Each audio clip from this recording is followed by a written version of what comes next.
ప్రార్థన చేసుకుందాం. ప్రేమగల మా తండ్రి దేవా, మీ ప్రేమ చేత మమ్మల్ని కాపాడి ఈ సాయంకాల సమయంలో తండ్రిని పిలుచుకునే భాగ్యాన్ని ఇచ్చినందుకు వందనాలు చెల్లిస్తున్నాం తండ్రి. మీరు ఎప్పుడూ రాసి ఇచ్చినటువంటి ఈ మాటలు తండ్రి మేము ధ్యానించి గ్రహించుకొని తండ్రి భూమి మీద మేము మీరు చెప్పినట్లుగా మేము బ్రతికి యుగాంతమందు బుద్ధి కలగడానికి మీరు రాసినటువంటి ప్రతి సంగతిని మేము బుద్ధి కలిగి ప్రవర్తించుకునేటట్లు సహాయం చేయండి. యేసుక్రీస్తు పేరట ఈ ప్రార్థన సమర్పిస్తున్నాము తండ్రి, ఆమేన్. ప్రియమైన దేవుని పిల్లరా, అపోస్తలుల కార్యములు 1వ అధ్యాయము 18, 19, 20, 15 చదువుకుందాం. ఆ కాలమందు ఇంచుమించు 120 మంది సహోదరులు కూడి 120 మంది సహోదరులు కూడి ఉండగా, అంటే యేసుక్రీస్తు వారు భూమి మీద మరి సిలువ వేయబడిన తర్వాత, లేచిన తర్వాత 40 దినాలు భూమి మీద ఉన్నారు. శిష్యులను మరి అనేక మాటలతో కూడా వారిని హెచ్చరించి, మరి మీరు నా వల్ల విన్న తండ్రి యొక్క వాగ్దానం కొరకు కనిపెట్టాలని చెప్పి యేసుక్రీస్తు వారు ఆరోహణం అయిపోయారు. ఆ తర్వాత వారు వచ్చి మేడగదిలోనికి వచ్చి ప్రార్థన చేసుకున్నారు. అప్పుడు అపోస్తలులు 11 మంది ఉన్నారు, ఇంకా కొంతమంది స్త్రీలు ఉన్నారు. వాళ్లే కాకుండా ఇంకా చాలామంది ఉన్నారు. అలా ఎంతమంది గ్యాదర్ అయ్యారంటే ఆ కాలమందు ఇంచుమించు 120 మంది సహోదరులు కూడి ఉండగా మొత్తం 120 మంది సహోదరులు కూడి ఉన్నారట. అంటే యేసు చనిపోయి తిరిగి లేచిన తర్వాత ఒక్కొక్కరు చేరుకుంటున్నారు. ఈయనే మెస్సయ్య అని, ఈయనే రక్షకుడని, ఈయన చెప్పిన మాటల ప్రకారం మనం చెయ్యాలి అని, ఈయన దేవుని కుమారుడని, ఈయనే ధర్మశాస్త్రము నెరవేర్చి కొట్టివేయడానికి వచ్చాడు అని, మనము పాటించవలసినటువంటి ఆజ్ఞలు, మానవ జీవితంలో ప్రతి మనిషి ఏం చెయ్యాలో ఇవన్నీ మరి వీళ్ళు తెలుసుకున్నారండి. తెలుసుకొని 120 మంది కూడుకున్నారు. అంతకుముందు మేడగదిలోనికి వచ్చి వాళ్ళు బస చేయిస్తున్నటువంటి మేడగదిలో వాళ్ళు ప్రార్థన చేసుకొని ఉండిపోయారు. అంటే వాళ్ళకి అర్థమైపోయింది ఈయన దేవుని కుమారుడని, సమాధిలో నుండి తిరిగి లేచాడని, మరణం తర్వాత మరో జీవితం ఉందని, ఈ జీవితం అనేది దేవుని కోసం బ్రతకడానికే ఇచ్చాడు అనే సంగతి తెలుసుకున్నటువంటి వాళ్ళేనండి దేవుని దగ్గరికి వచ్చేస్తారు. ఎవరైనా అంతే. జీవితం యొక్క పరమార్థం తెలిసినటువంటి వ్యక్తికి, దేవుని కోసమే నేను బ్రతకాలి, దేవుడే నన్ను కన్నాడు అని తెలుసుకున్నటువంటి వారు దేవుని పిల్లల దగ్గరకు వచ్చేస్తారు, దేవుని సంఘము దగ్గరకు వచ్చేస్తారు, సహోదరుల మధ్య దగ్గరకు వచ్చేస్తారు, ఇంకందరినీ విడిచిపెట్టేస్తారు. ఇది అర్థమైనటువంటి ప్రతి వ్యక్తి చేసే పనులు ఇవే. ఎంతోమంది మా దగ్గర పిల్లలు ఉంటారు, వాళ్ళ తల్లిదండ్రుల్ని అందరినీ వదిలేసి మా దగ్గరికి చాలామంది, ఇంకా చాలామంది పాపం వస్తూ ఉంటారు. కానీ మరి అంతమందికి ఎలా భోజనాలు పెట్టగలము? ఈ బోధ మరి విన్న తర్వాత ఎవరైనా నేను కూడా డాడీ ఇంకా దేవుని కోసమే బ్రతుకుతాను, మీ దగ్గరకు వచ్చేస్తాను, మీరేం పెట్టినా పర్వాలేదు నేను ఉండిపోతాను అని భోజనం కోసం ఆలోచించకుండా దేవునికి దగ్గరగా ఉండిపోవాలని ఆలోచించే వాళ్ళే దేవుని కోసం తెలుసుకున్న వాళ్ళు. వాళ్ళ ప్రవర్తన అలా ఉంటుందండి. ఇంట్లో ఉన్నట్టుగా, ఇంట్లో జరిగినట్టుగా మరి తల్లి మరి చక్కగా ఆహారం వండేస్తుంది, అమ్మ అన్నం అనగానే వెంటనే తినేయచ్చు. ఇక్కడ అలా కాదు, 2 అయిపోద్ది, 3 అయిపోద్ది, రాత్రి 10 అయిపోద్ది, 11 అయిపోద్ది, 12 అయిపోద్ది. ఒకప్పుడు టిఫిన్స్ కూడా వీళ్ళు చేయరు. మరి ఏం చేస్తున్నారంటే ఇంకా దేవుడి పని, ఇంకా ఆ దేవుడిని మదిలోకి వచ్చేసిన తర్వాత ఇంకా అదే పని మీద ఇంకా అదే ఉంటారు. ఏదో ఎప్పుడో తిందాం అనుకుంటే తింటారు. అంటే దేవుడంటే అర్థమైపోయినటువంటి వ్యక్తులు అలా ఉంటారు. మరి యేసుక్రీస్తు వారు మరి ఆయన బోధిస్తున్నప్పుడు 3 రోజులు వాళ్ళకి వాక్యాలు చెప్పారు. ఆవిడ వెళ్ళిపోతున్నాడు, వాళ్ళకి మొహం తిరిగిపోద్దేమో, కొంచెం భోజనం పెడదామని అన్నారు. అంటే అర్థం ఏంటన్నమాట, ఇంకా భోజనాలు లేవు, ఏమీ లేవు, హాయిగా వాక్యాలు వినండి.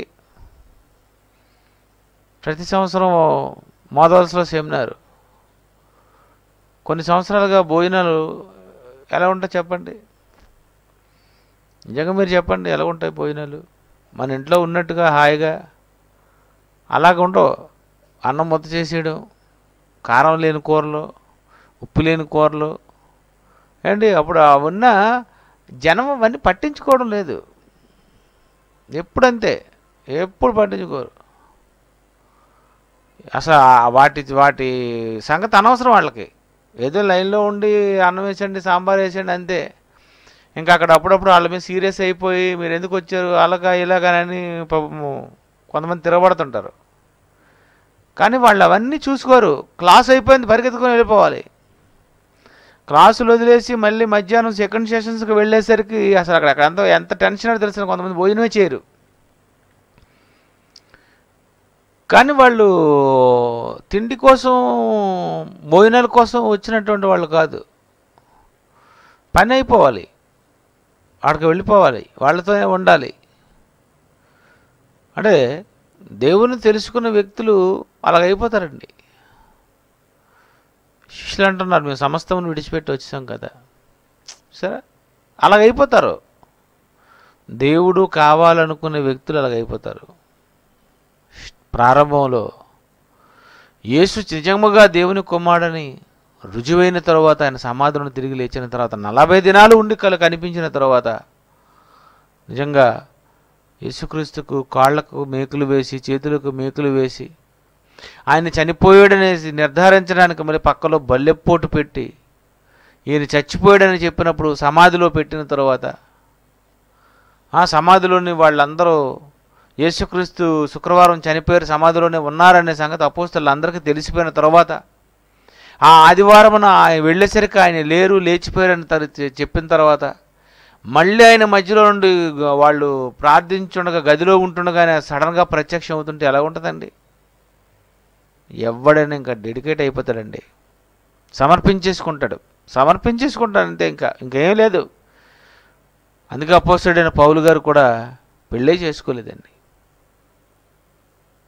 నిజం, ఎందుకు పెళ్లి చేసుకోలేదు? ఇంకా అర్థమైపోయింది.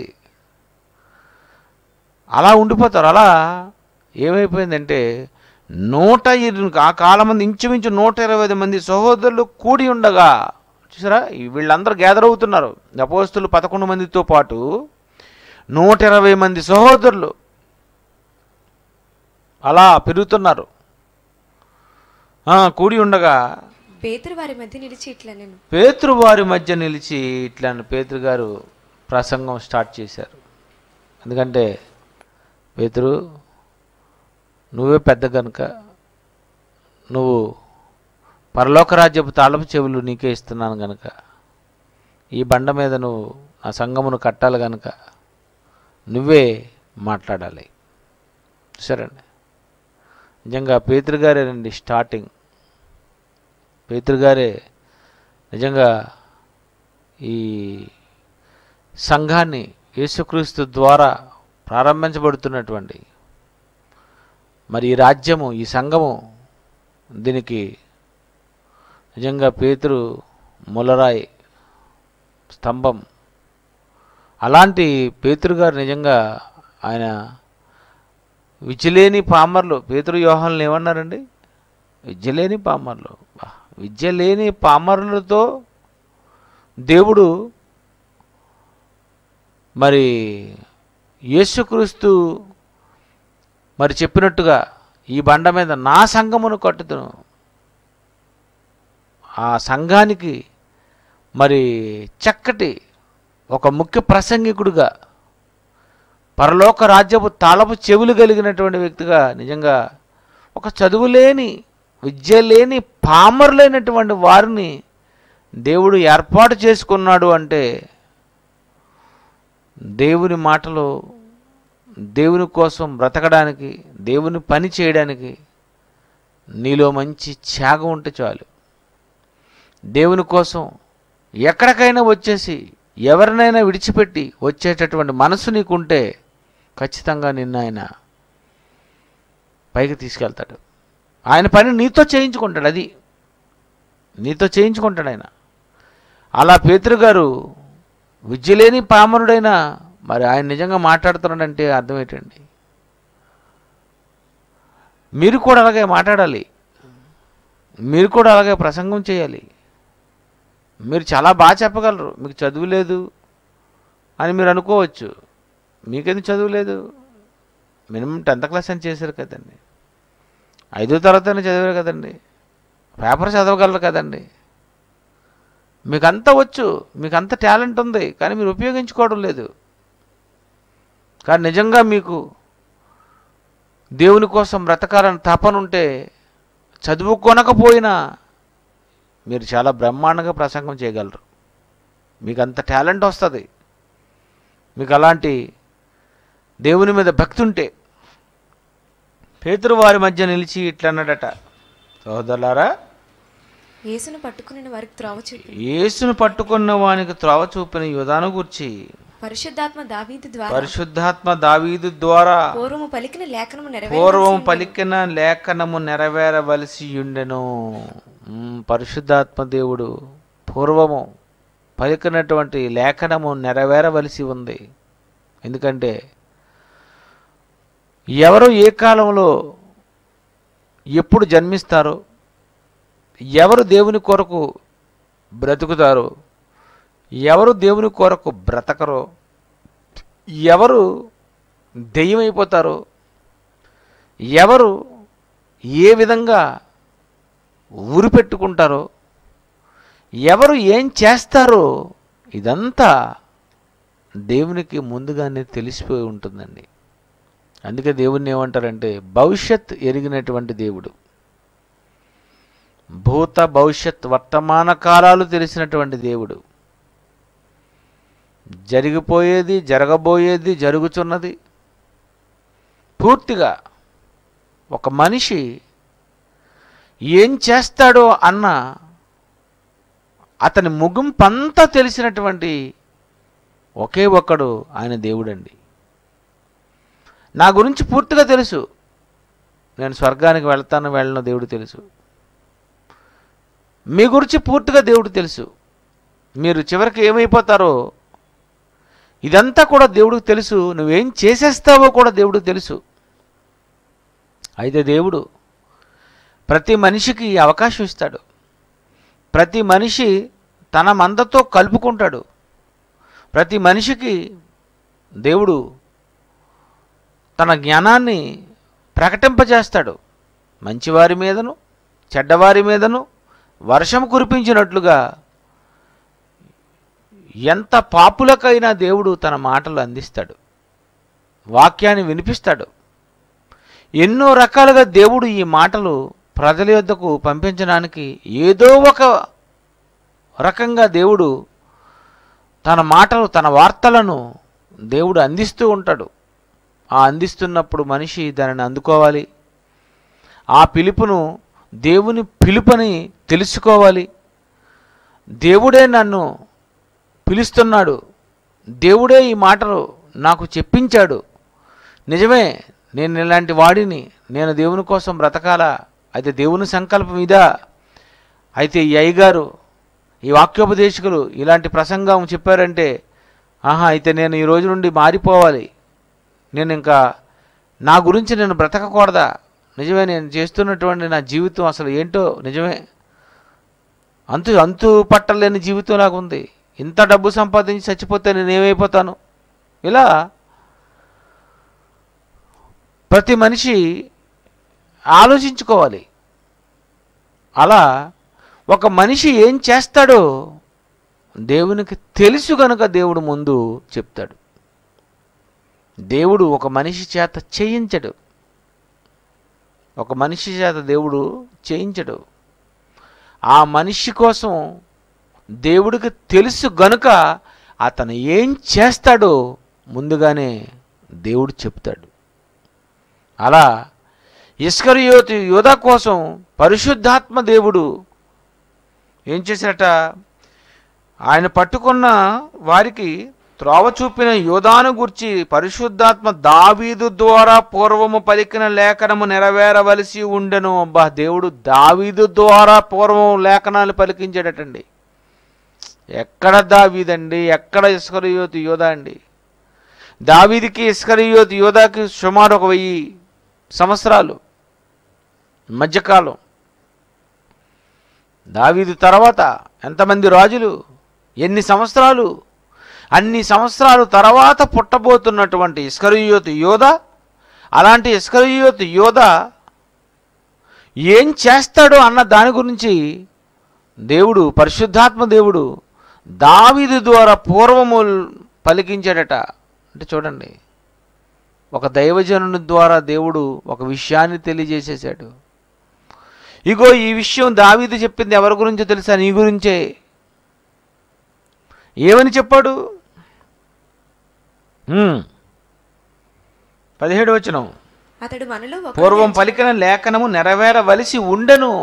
సరేండి, ఇగో ఈ లేఖనము నెరవేరవలసి ఉండెను. ఇగో ఈ ఇస్కరియోతు యూదా ఇలా చేస్తాడు. ద్రోహం వల్ల సంపాదించిన వీడు ఏం చేస్తాడో ఇదంతా ఉందని 18వ వచనం, 17, అతడు మనలో ఒకడుగా ఎంచబడిన వాడై ఈ పరిచర్యలో పాలు పొందను. చూసారా, మనలో ఒకడుగా ఎంచబడిన వాడై ఈ పరిచర్యలో పాలు పొందను. నిజంగా మనలో ఒకడుగా ఎవరిగా? మనం ఎలాగైతే ఈ 11 మంది అపోస్తలుగా ఉన్నామో, ఇస్కరియోతు యూదా కూడా ఎవరు? అపోస్తలుడు. యేసుప్రభువుతో తిరిగే కాలంలో పుట్టాడు. యేసుప్రభువుతో తిరిగేటటువంటి కాలంలో పుట్టడానికి దేవుడు అనుమతి ఇచ్చాడు. ఆ కాలంలో వాళ్ళను జత పనివారుగా దేవుడు పుట్టించాడు. నిజంగా ఇస్కరియోతు యూదా యేసు కాలంలో పుట్టాడు అంటే నిజంగా ఇస్కరియోతు యూదా రక్షింపబడిపోవాలండి. ఖచ్చితంగా స్వర్గానికి వెళ్ళాలండి. ఆయన కాలంలో పుట్టి కూడా నరకానికి వెళ్ళిపోయాడు అంటే వాడంత దురదృష్టవంతుడు ఎవ్వడు ఈ ప్రపంచంలో ఉండడండి. నిజంగా యేసుకాలంలో ఉండి స్వస్థతలు చూసి, చనిపోయిన వారిని చూసి, కుంటివారిని, మూగవారిని, చెవిటి వారిని, మరి రోగాలు, రకరకాల రోగాలతో ఉన్నటువంటి వాళ్ళందరినీ యేసుక్రీస్తు వారు బాగు చేస్తుంటే ఎలా ఉంటుందండి? నిజంగా అవన్నీ చూస్తే ఏమనిపించాలి? అయితే దేవుడు ఉన్నాడా? దేవుడే స్వస్థతలు చేస్తాడా? అయితే నిజముగా దేవుని కుమారుడా? అబ్బబ్బబ్బా, నిజంగా నేను ఎంత అదృష్టవంతుడిని అనని అనుకోవాలి. ఒక దుష్టుడైనటువంటి వాడిని కూడా, అలాంటి వాడిని కూడా దేవుడు తన పిల్లలైనటువంటి అపోస్తలులతో దేవుడు కలిపి ఈ పరిచర్యలో పాలు పంపులు పొందింపజేశాడట. అంటే చాలామందిని మనతో పాటు మన సేవలో, ఒక మంచి సేవలో, మరి ఈ క్రైస్ట్ చర్చ్లో, బైబిల్ ఓపెన్ యూనివర్సిటీ ద్వారా, మరి ఎన్నో అనుబంధ కళాశాలలు, వీళ్ళందరినీ దేవుడు మనకు కలుపుతుంటాడు. ఇందులో ఎంతోమంది ఇస్కరియోతు యోధాలు అయిపోతారు. యేసుతో తిరిగిన వాడే యోధా అయిపోయాడంటే మనతో కలిసి ఉన్నవారు ఎందుకు అయిపోరు చెప్పండి? అయిపోతారు. కానీ దేవుడు, నువ్వు చెడ్డవాడివి కదా, నా కుమారుని నువ్వు అప్పగిస్తావు కనుక నీలాంటి వాడు ఇలాంటి అపోస్తలుల మధ్య ఉండకూడదు అని ఆయన ముందు పక్కన పెట్టలేదు. ఇది దేవుని మనసు. మనమైతే నువ్వు వద్దు, నువ్వు మంచిదాన్ని కాదంటాం. నువ్వు మంచోడు కాదంటాం. బాబు వీడిని వద్దండి, బాబు వీడిని కలపొద్దండి అంటాం. కానీ దేవుడికి అలాంటి మనసు లేదండి. తర్వాత జైశాలి గారిలోనే చూశానండి. నేను ఎవ్వరిలో చూడలేదు ఈ మనసు. దేవుడు ఎలాగైతే వాడు యేసుక్రీస్తును అప్పగిస్తాడని తెలిసిన వాడిని ఎలాగైతే తెచ్చుకొని వాళ్ళతో కలిపి పెట్టుకున్నాడో, నిజంగా జయశాలి గారు ఎంతమందినండి బాబు, ఎంతమందిని కలుపుకొని వేదికల మీదకి ఎక్కించి పక్కన కూర్చోబెట్టుకొని వాళ్ళని పబ్లిక్కి స్పీకర్లుగా పరిచయం చేసి ఎంతమంది ఆ వెళ్ళిపోయిన వాళ్ళందరూ ఈరోజు జయశాలి గారు గురించి తప్పుడుగా మాట్లాడుతుంటే మీకేమనిపించింది? ఒక ఇస్కరియోతు యూదా కనిపించలేదు వాళ్ళు? చెప్పండి. వాక్యం నేర్పించింది ఆయనే కదా,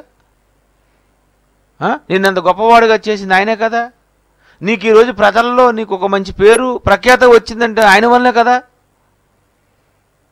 ఆయన దగ్గర రాలేదా? ఆయన దగ్గర వాక్యం నేర్చుకోలేదా? ఆయనతో ఉండలేదా? నువ్వు డీబీటేజ్, ఎంబీటేజ్, బీబీటేజ్ చేయలేదా? ఎన్నో సంవత్సరాలుగా ఆయనతో పాటు వేదికల మీద కూర్చోలేదా? ఎవరైతే నీకు వాక్యం నేర్పించారో అలాంటి వారి మీద నువ్వు తిరుగుబాటు చేసి సమయం చూసుకొని ఎలాగా వీళ్ళని అవమానపరచాలా, దెబ్బతీయాలని ఆలోచిస్తున్నావంటే ఖచ్చితంగా నువ్వు ఇస్కరియోతు యూదా లాంటి వాడి ద్రోహివి. నువ్వు ద్రోహివి. శత్రువుని క్షమించమన్నాడు, క్షమించలేవు నువ్వు, ప్రేమించలేవు నువ్వు అంటే చూసారా? ఈ పరిచర్యలోనికి అందరినీ దేవుడు కలుపుతాడు. అది ఈ పరిచర్యలోనికి ఎంతోమంది మనతోనే వస్తారు, మనతో ఉంటారు, మనతోనే కలిసి ఉంటారు. వాళ్ళే సడన్గా దెయ్యాలైపోతారు. వాళ్ళే ఒకరికొకరు అప్పగించేసుకుంటాడు. వాడే ఒకరి మీద ఒకరు ఏదో చెప్పేసి వాళ్ళని విడగొట్టారంతే. ప్రార్థన రాకుండా చేసేయాలి, వీళ్ళని దూరంగా చేసేయాలి, వీడికి వీడు పారిపోయేటట్టుగా చేసేయాలి. ఎందుకు ఇలాగ అయిపోతుంది చెప్పండి? ఒక మనిషి చెడ్డవాడిని తెలిసినా దేవుడు ఈ పరిచర్యలో పాలు పంపులు ఇచ్చాడు అంటే దేవుడు పక్షపాతి కాడని తెలుసుకోవాలి. ఎవరినైనా దేవుడు తన యుద్ధకు పిలిపించుకోవాలనుకుంటాడు. అందరికీ ఈ పరిచర్యలో పాలు పంపులు ఉండాలి అని దేవుడు కోరుకుంటాడు. అందరూ, అతడు ఎంత చెడ్డవాడైనా. ఇస్కరియోతు యూదా దగ్గర డబ్బు సంచి ఉందట. ఆ డబ్బు సంచి నిజంగా ఇస్కరియోతు యూదాకే ఇచ్చాడు యేసుక్రీస్తు వారు. ఆయనకే ఇచ్చాడు. ఆయన దగ్గరే ఉన్నది డబ్బు సంచి. అంటే చూడండి, నిజంగా డబ్బులు పట్టుకునేటటువంటి పోస్టు అతనికి వచ్చిందని అంటే ఏమనుకోవాలి? అయ్యో ఇదేంటి, ఇటు పేతురికి ఇవ్వలేదు, యోహానుకి ఇవ్వలేదు, ఇటు అంద్రేయకి ఇవ్వలేదు, బర్తలోమేకి ఇవ్వలేదు, వీళ్ళకి ఎవరికి ఇవ్వలేదు, ఈ 11 మందికి ఇవ్వలేనటువంటి ఈ పదవి ఏంటి? నిజంగా నేను ఇంత వెదవననే సంగతి నాకు తెలిసినా, అతనికి తెలిసినా, నిజంగా ఈ పోస్టు ఈ అధికారం నిజంగా నాకు ఇచ్చాడు అంటే నిజంగా నన్ను ఎంత ప్రేమిస్తానో, నిజంగా నేనంటే ఎంత నమ్మకం. వీళ్ళందరినీ పక్కన పెట్టి నాకే ఈ పదవి ఇచ్చినందుకు కనీసం నేను ద్రోహం చేయకూడదే అని అనుకోవాలి. చూసారా? దేవుడు ఎవరిని ఎలా నిలబడతాడో చూడండి.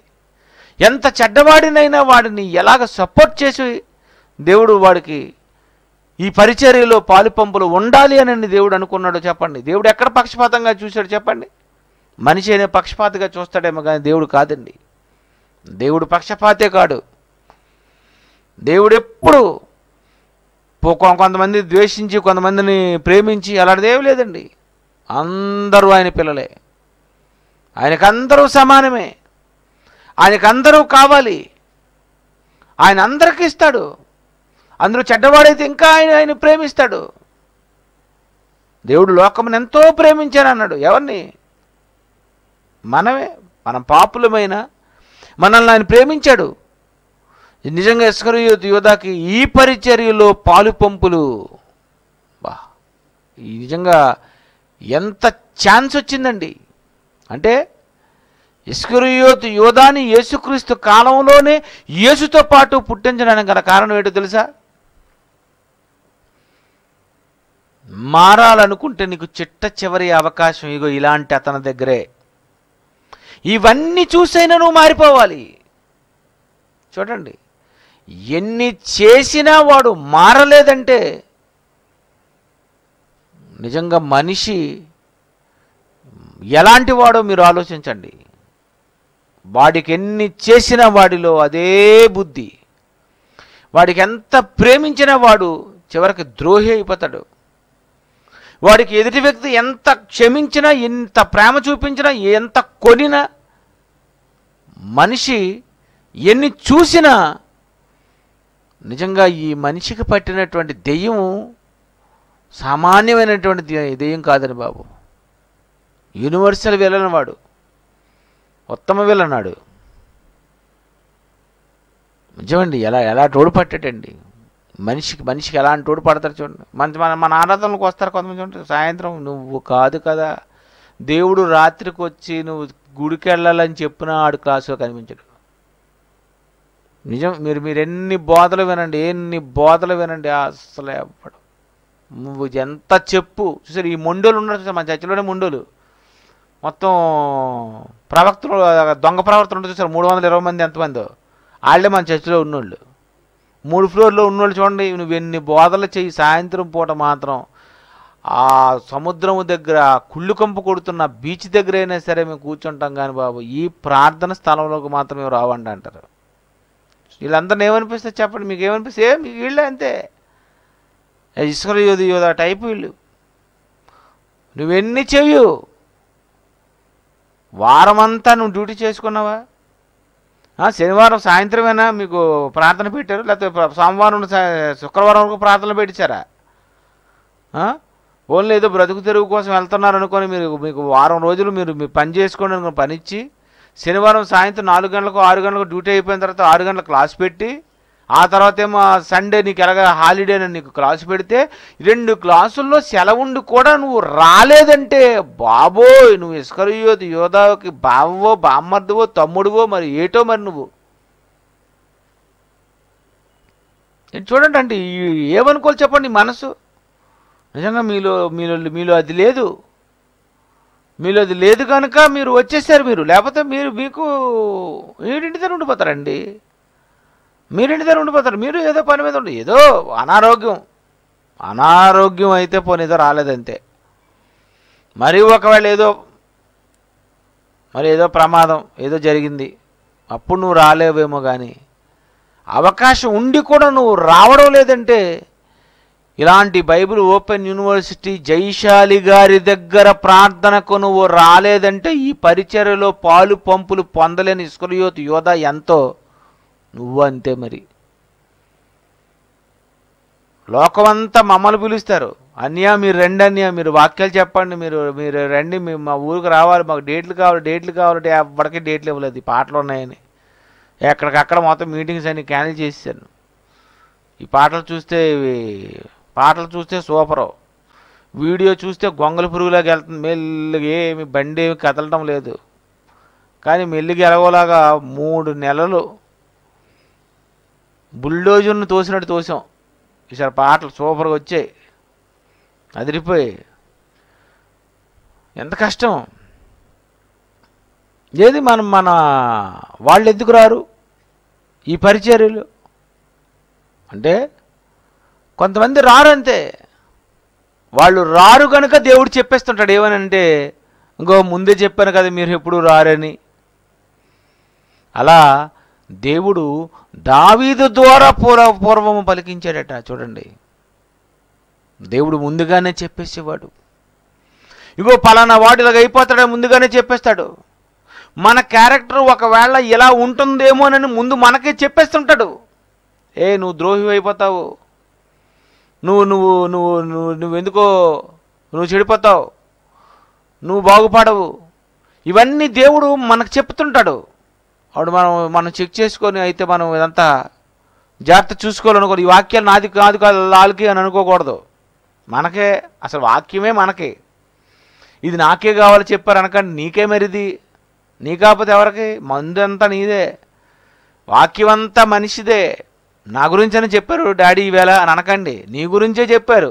ప్రతిసారి నీ గురించే. మరి ఇది ఎవరికండి? మనకే కదండి.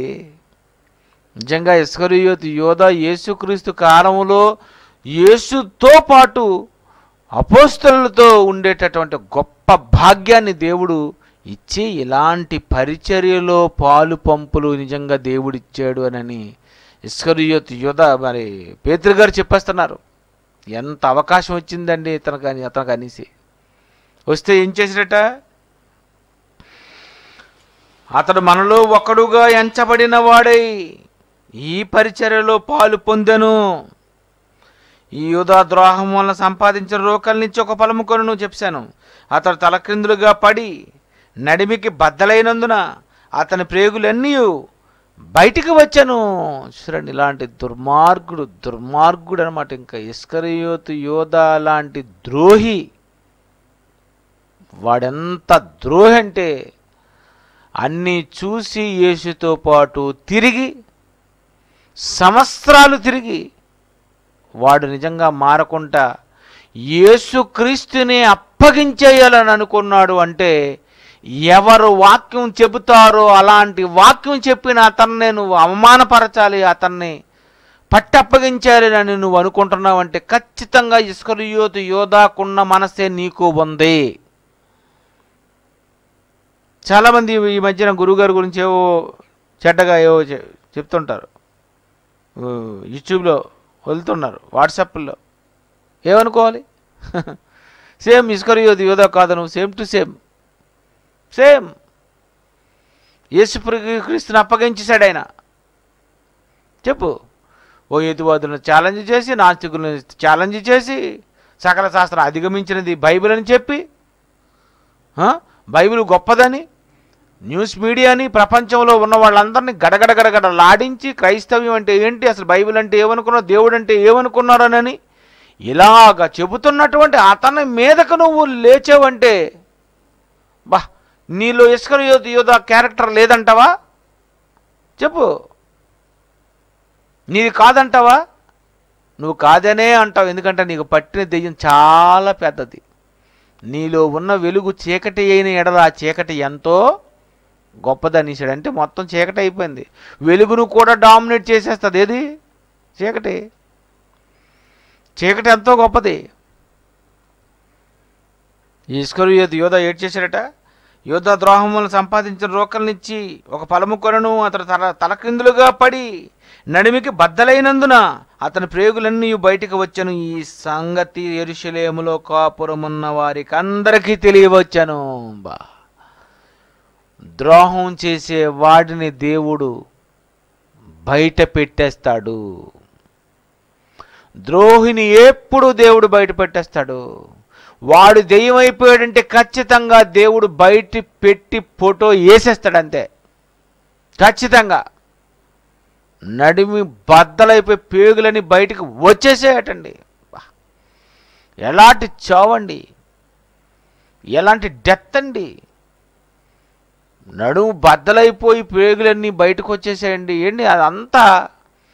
ఆ కాలంలో వాళ్ళందరూ కూడా చూసి ఏమనుకుంటారు, ఛే యేసు ప్రభుని అప్పగించినందుకని రా నువ్వు ఇలాగ అయిపోయావురా అని అనేసి.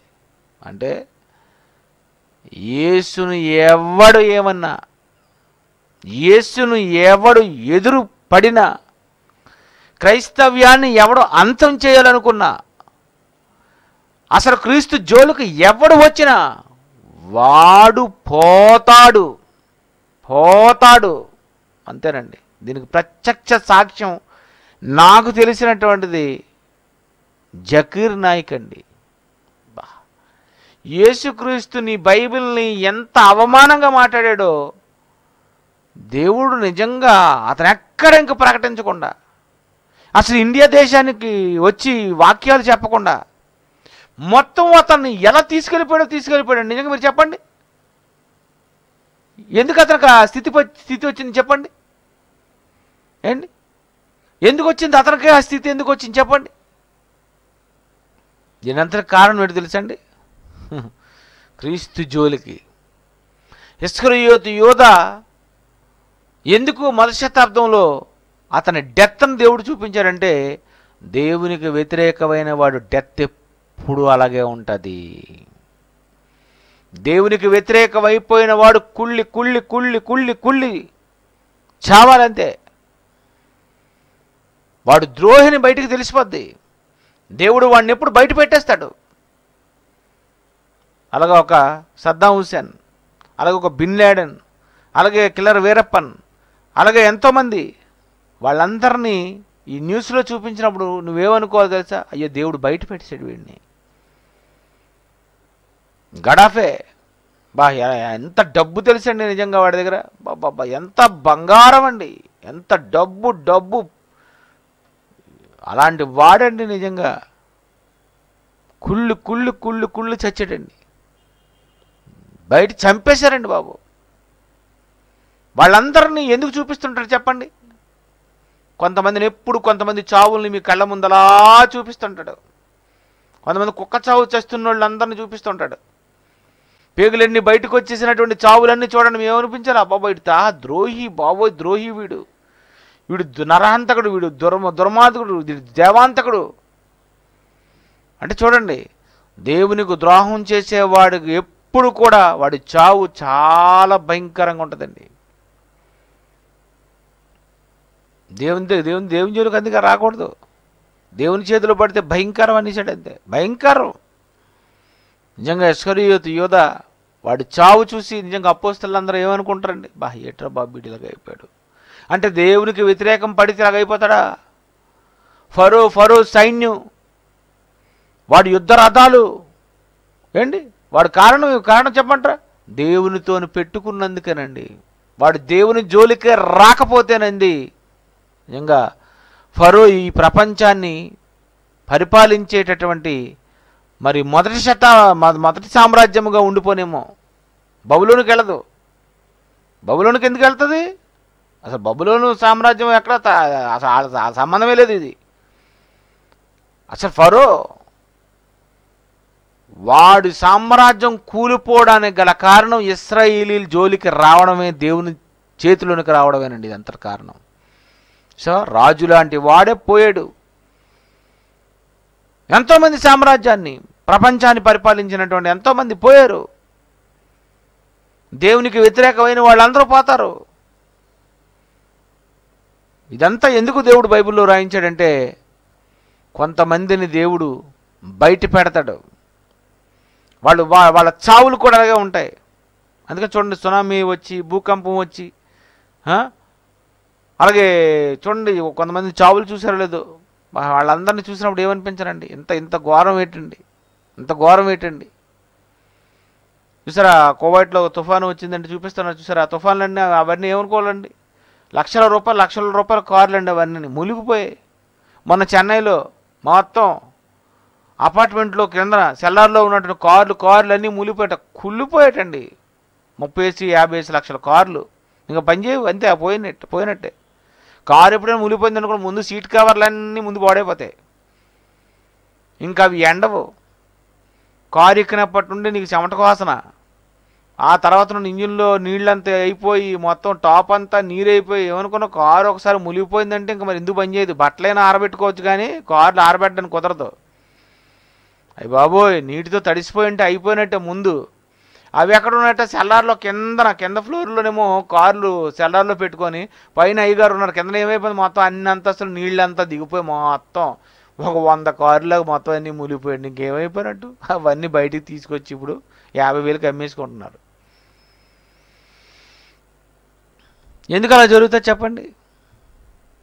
అంటే దేవుడు ఎంత ప్రేమిస్తాడో, ఆయన అంత ప్రేమించిన ఆయన ప్రేమను నువ్వు అర్థం చేసుకొనకపోతే నిన్న ఆయన ప్రపంచానికి చూపించేస్తాడు. నువ్వొక పెద్ద దొంగవని, నువ్వొక ద్రోహివి. ద్రోహులు ఎలా చనిపోతారో లోకం అంతా తెలుసుకునేటట్టుగా దేవుడు పబ్లిసిటీ చేసేస్తాడండి. అలాగే ఏమైపోయాడట వాడు? ఈ సంగతి యెరూషలేములో కాపురం ఉన్న వారందరికీ తెలియవచ్చిన. అబ్బాయి యెరూషలేము అంతా తెలిసిపోయిందటండి. న్యూస్ మీడియా లేదు అప్పటికే, టీవీలు న్యూస్ మీడియాలు ఏ వార్తా సంస్థలు లేకపోయినా యేసుక్రీస్తుతో తిరిగిన ఇస్కరియోతు యోధ ఇలా చచ్చిపోయాడట. ఇస్కరియోతు యోధ యేసుప్రభుని అప్పగించినందుకు వాడి జీవితం ఎలాగైపోయిందో చూసుకోండి. పౌలు దగ్గర మాట్లాడాడు దేవుడు, మునికొనలకు ఎదురు తన్నుట నీకు కష్టం అని అన్నాడు. ఎవరికైనా ఎదురు తిరగవచ్చు, కానీ దేవునికి కానీ దేవుని సేవకులకు కానీ ఎప్పుడు ఎదురు తిరగకూడదు. అసలు దేవుని జోలికి రాకూడదు. దేవునితో ఉన్నటువంటి పిల్లల జోలికి వెళ్ళకూడదు. ఒక దైవజనుడిని ఏమనకూడదు. ఇది చాలామందికి తెలీదు. తెలియక గుంటలు ఉంటారు చూసారు, చిన్న చిన్న గుంటలు, వాళ్ళు ఇష్టం వచ్చినట్టుగా ఏదో మాట్లాడేస్తారు, తలకాయలేని వాళ్ళు. ప్రియమైన దేవుని పిల్లరా, నిజంగా ఇస్కరియోతు యూద దేవుడు ఎంత మంచి అవకాశం ఇచ్చాడు, ఆయనతోనే తిప్పుకున్నాడు, ఆయనకే పదవి ఇచ్చాడు, ఆయన దగ్గర డబ్బు సంచి పెట్టాడు, ఆయన 3.5 సంవత్సరాలు తిప్పుకున్నాడు. లాస్ట్కి కూడా నేను తప్పు చేశాను, నన్ను క్షమించండి అని అలాగ ఉండిపోతే బాగుండండి, కానీ అలాగ ఉండడండి. తప్పు చేసిన వ్యక్తిని సైతానుగాడు లాస్ట్కి ఏం చేశాడంటే, ఇంకా నువ్వు ముఖం చూపించకూడదు, వెళ్ళిపోయి ఊరి పెట్టేసుకో. సరే, అక్కడ వేస్తా దెబ్బ. అదే దెబ్బ మరి పేతురు గారికి కూడా వేసింది సైతాను. 3 సార్లు బొంకాడు. 4వసారి ఏమైపోవాలి, నేను ద్రోహినని అనుకో, నేను అబద్ధం ఆడానని ఉరిపెట్టుకోవాలండి. కానీ దేవా క్షమించు, చివరకు మీరు అదే అనుకోవాలి. అప్పుడప్పుడు మీరు ఎదవల కింద బయటపడిపోయినా ఒకటే అనుకోవాలి, నోరు మూసుకో సైతానా, అయిపోయింది.